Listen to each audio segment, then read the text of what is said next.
Hi there everybody, Darryl Griffiths here for Jumpcut Online. I hope your weeks have been going great so far. My latest video review from London Film Festival for you now. It is the directorial debut of Mr. Tom Cullen.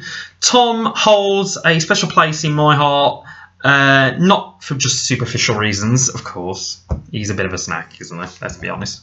But it is because of Weekend, the Andrew Hay film from some years ago now. That film was a light bulb moment for me in embracing my homosexuality, and his performance in that, along with Chris New, his wonderful counterpart in that film, it holds such a special place. And as soon as I heard that he was going to do or shift to direction, alarm bells are ringing from this festival heading in. I was like, I have to see this film. I was so curious to see it, and I'm really happy to say it does not disappoint in any form.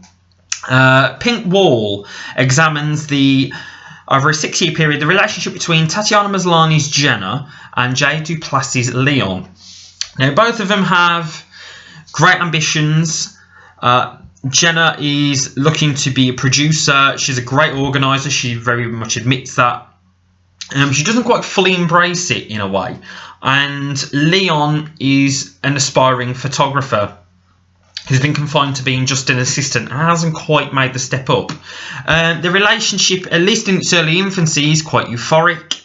There's wonderfully realised moments between the two with some lovely musical cues as a result, but as the film deepens, it really explores their relationship and the complexities of it, whilst touching on a very contemporary world and looking into open relationships. It's very sex positive, which is quite refreshing because, you know, in some cases it still feels quite taboo.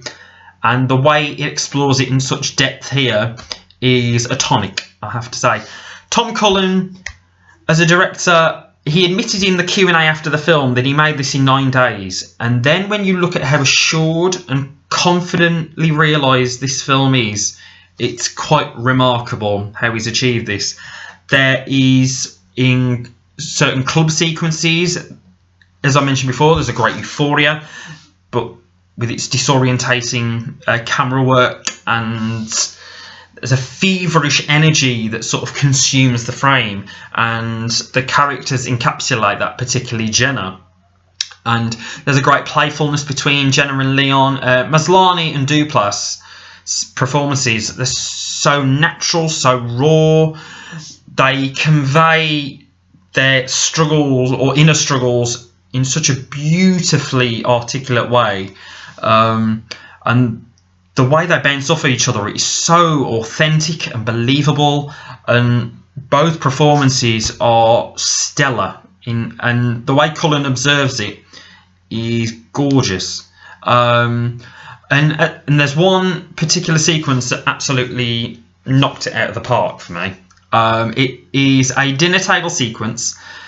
The way this ebbs and flows, and as I mentioned before about the whole idea of sex and being sort of interpreted as a positive light and being quite open in its thinking, and and the way it sort of tackles the idea of monogamy and remaining faithful, and then the openness that sort of has very much been instilled into a modern world, and sort of challenges the idea that you can only love one person, or could you love multiple? And in a context of with a lesbian couple in one particular part of that sequence as well, and just the way these various perspectives bounce off each other and challenge each other. There are echoes of Richard Linklater's Before trilogy, particularly Before Midnight, which has a dinner table sequence in that which is staggering in its quality, and the fact that this sort of tries to measure up in a way to that whole we're just passing through element of that particular trilogy is incredible.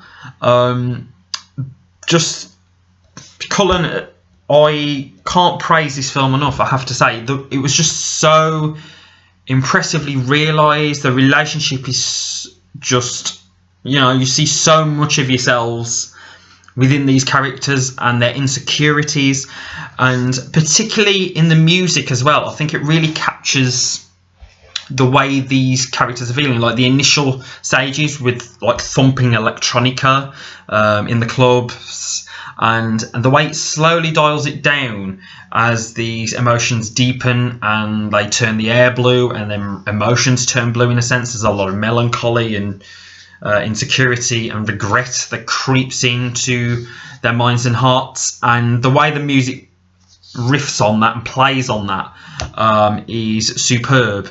But just as a whole, for a directorial debut, it's quite brilliant how assured this film is by Tom Cullen. I was so pleasantly surprised. I mean, my hopes were relatively high anyway, which I think speaks volumes of what I think of Cullen as an actor. I don't think he's quite had enough exposure, but I think his talent has always been there, particularly obviously with Weekend, which, as aforementioned, his performance in that is superb and deeply affecting. And the way that it all sort of translates here with its intimacy, and it's very stifling and raw in its emotional pull. He's clearly pulled from some great influences and meshed something that's very contemporary, whilst not necessarily reinventing the wheel.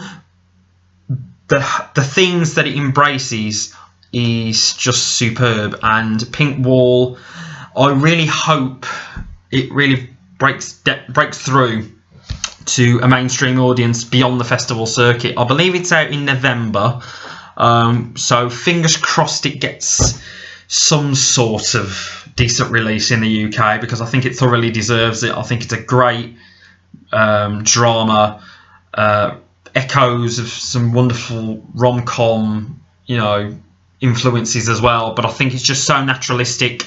If there's a lot of improvisation, it's hard to tell, but the way these characters riff off each other is so authentic, and I love this film very dearly, and it's very much in the top tier of the films that I've seen at this festival. So that is my review of Pink Wall. Sincerely hope you've enjoyed it. Coming up, I have the surprise film from last night at the festival, which was Uncut Gems, starring Mr. Adam Sandler.